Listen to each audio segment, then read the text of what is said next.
하나님의 말씀은 마가복음 1장 16절에서 20절, 마가복음 1장 16절부터 20절까지 읽겠습니다. 갈릴리 해변으로 지나가시다가 시몬과 그 형제 안드레가 바다에 금을 던지는 것을 보시니 그들은 어부라. 예수께서 이르시되 나를 따라오라. 내가 너희로 사람을 낚는 어부가 되게 하리라 하시니 곧 그물을 버려두고 따르니라. 조금 더 가시다가 세베대의 아들 야고보와 그 형제 요한을 보시니 그들도 배에 있어 그물을 깁는데 곧 부르시니 그 아버지 세베대를 품꾼들과 함께 배에 버려두고 예수를 따라가니라. 아멘. 오늘 본문의 말씀에 보면 예수님이 갈릴리 해변을 다니시다가 이제 그 어부였던 베드로 그리고 또 요한 그 형제들을 이렇게 주님의 제자로 부르시는 내용이 나옵니다. 이 장면에 보면은 시몬과 그 형제 아들의 시몬 베드로가 그물을 던지는 것을 보시고 이제 나를 따라오너라. 내가 너희로 사람을 이렇게 건지는 그런 어부가 되게 하리라.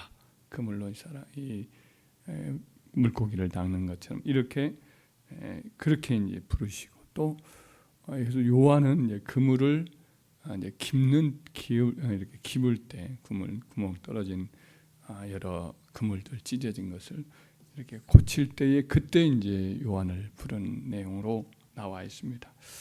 이 장면은 나중에 이제 예수님의 제자가 되어서 주님의 일을 하는 제자들의 두 제자 베드로와 요한의 사역의 방식을 좀 많이 암시하고 있습니다.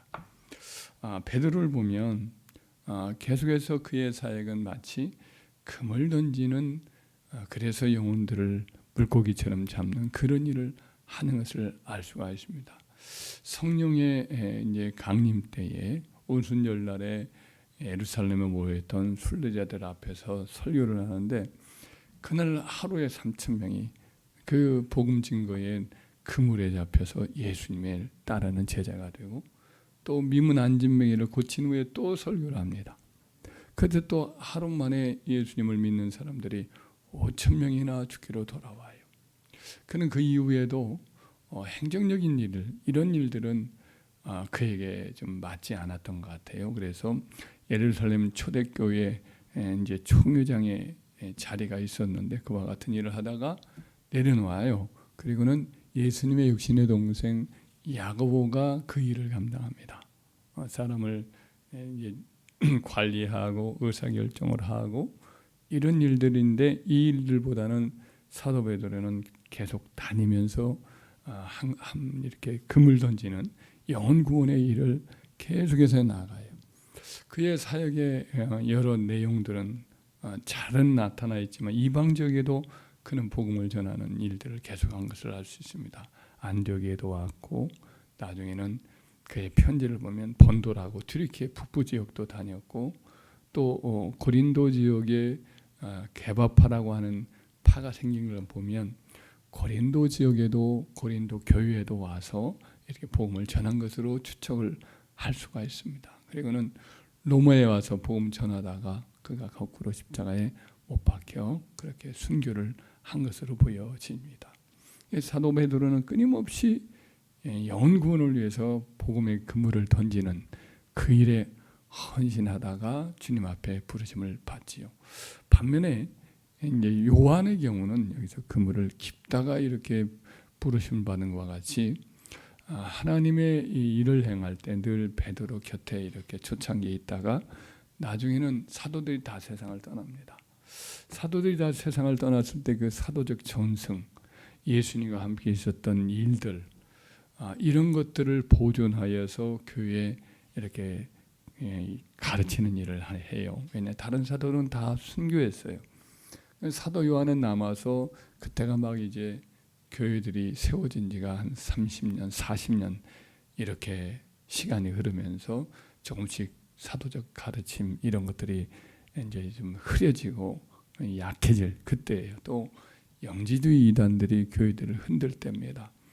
그래서 이와 같은 일로 인해서 교회에 어떤 조직이 와해되고 또 복음의 전승이 또 잘 내려오지 못하고 또 이단과 사이비의 공격으로 인해서 여러 모양으로 어려움을 겪는 그럴 때에 사도 요한은 본인과 또 그의 글을 따르는 또 순위 전도자들을 훈련시켜서 각 교회로 보내요.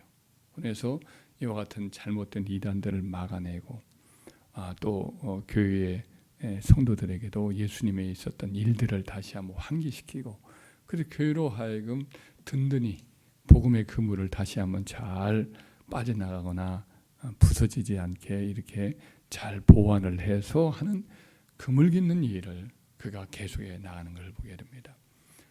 그리고 또 나중에 또 예를 들면 사도 마태를 한번 예를 들면 하나님이 그를 세관에 있을 때 이렇게 불러요.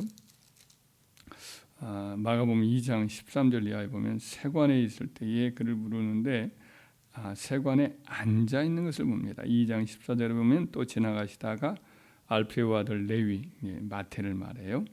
세관에 앉아 있는 것을 보시고 그에게 이르시되 나를 따르라 하시니 일어나 따르니라. 세관에서 앉아서 이제 세금을 정산을 하고 서류 정리를 하고 이런 일을 하는데 예수님이 와서 나를 따르라 이렇게 부르는 것을 보게 됩니다. 그는 기록하고 계산하고 하는 일들을 해왔어요. 그 나중에 하는 일도 가만히 보면 마태복음을 그가 저술을 합니다. 맨 처음엔 마가가 사도 베드로의 이제 구술을 받아가지고 그 마가복음을 기록을 했는데 그 이후에 마태복음이라는 그 복음서를 또 마태가 써요. 근데 마태복음은 특별히 양도 많지만 예수님의 가르침에 대해서 자세히 많은 것들을 이렇게 담고 있음을 보게 됩니다. 마태는 늘 예수님 곁에서 3년 반 동안 있을 때에도 늘 기록을 했던 것으로 보입니다. 펜대를 가지고 늘 기록을 하고 예수님 말씀들 하나하나를 잘 이렇게 남겨있다가 복음서를 기록하는 그와 같은 요구가 있을 때에 그는 마가복음의 내용과는 달리 마가복음은 굉장히 행동적이에요. 예수님의 행동을 기록한 내용이라고 한다면 마태복음은 예수님의 말씀들을 금은보화 같은 말씀들을 잘 모아서 그것을 담고 있어요. 그래서 그의 기록자의 습관을 예수님은 부르시기 전에 그 특징이 있었던 마태를 계속해서 앉아서 뭔가 기록하고 남기고 이와 같은 일을 하도록 한 거죠. 사도 바울은 이제 예수님께 부르심을 받기 전에 유대인의 랍비로 훈련을 받지요. 가말리엘 문화생에서 율법을 연구하고 또 비교하고 또 이제 문화생들을 또 자기가 문화생으로서 훈련을 받은 것을 또 다른 제자들을 또 제자로서 또 기르는 일을 합니다. 그래서 사도 바울은 랍비로서 늘 가르치는 일을 해요. 복음을 전함과 동시에 그들을 아주 훈련을 시키고 가르치고 그런 일을 계속해서 이렇게 행하는 것을 보게 되지요.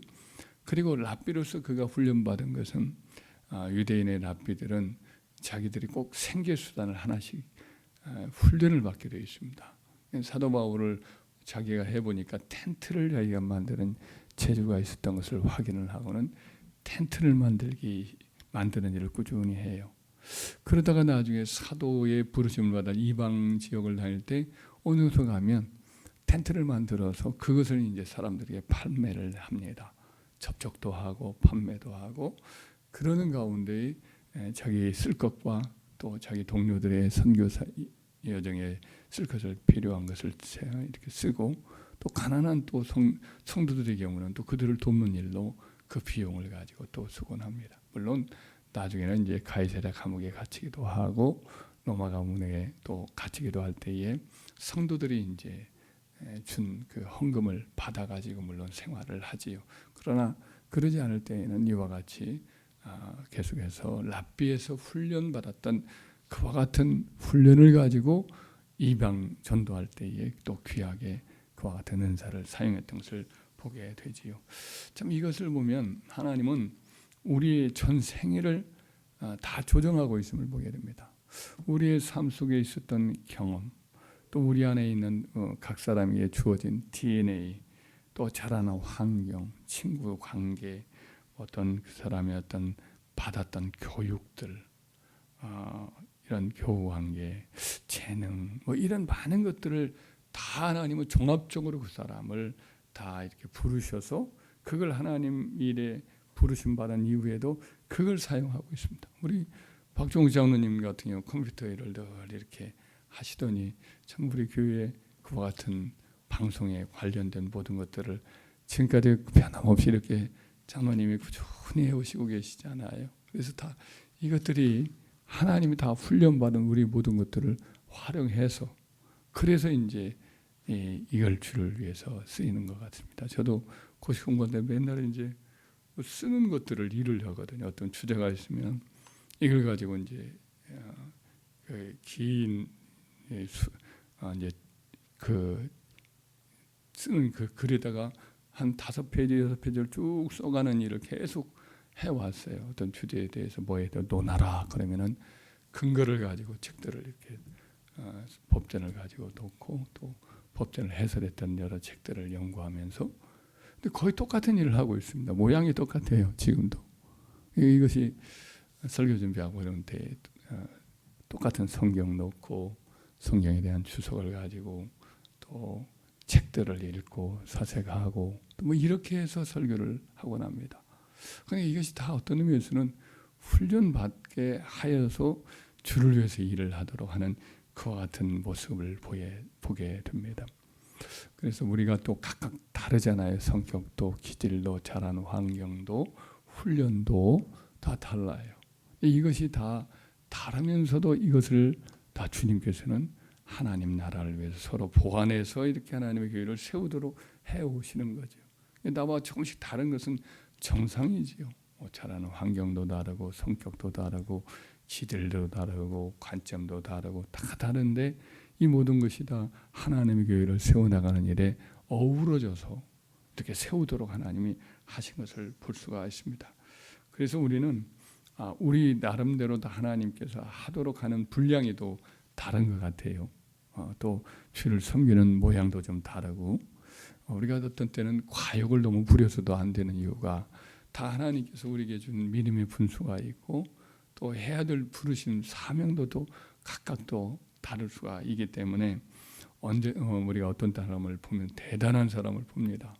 저와 같은 사람은 대단하다 하면서 우리가 자신이 또 초라하게도 보이고 우리의 무능력을 또 느끼기도 하는데 그러지 말고 우리는 무능력을 탓하지 말고 혼자서 무슨 주의를 다 하려고 하는 과욕도 버리고 우리는 하나님 주신 훈련받은 그 모습 그대로 주신 은사와 능력을 가지고 겸손히 우리의 부르심 받은 자리에서 주를 섬기는 것으로 좋게 될 줄 믿습니다. 또 혼자서 못하는 거니까 각각 조금씩 다르잖아요. 베드로하고 요한은 성격이 다른데 두 사람이 늘 붙어서 이렇게 다니고 빌립과 나다니엘도 서로 조금씩 다르지만 또 같이 다니고 이러면서 주를 섬긴 것처럼 우리가 주님 앞에 서로의 다름을 서로 이해하면서 또 함께 힘을 합하여서 하나님의 교회를 세워나가는 그 일을 감당하면서 있다가 주님 앞에 후일에 사명 다하고 주님 앞에 서서 받은 이렇게 상급을 하나님 주시는 상급을 다 받아 누리는 저희들 되기를 주의 이름으로 축원합니다.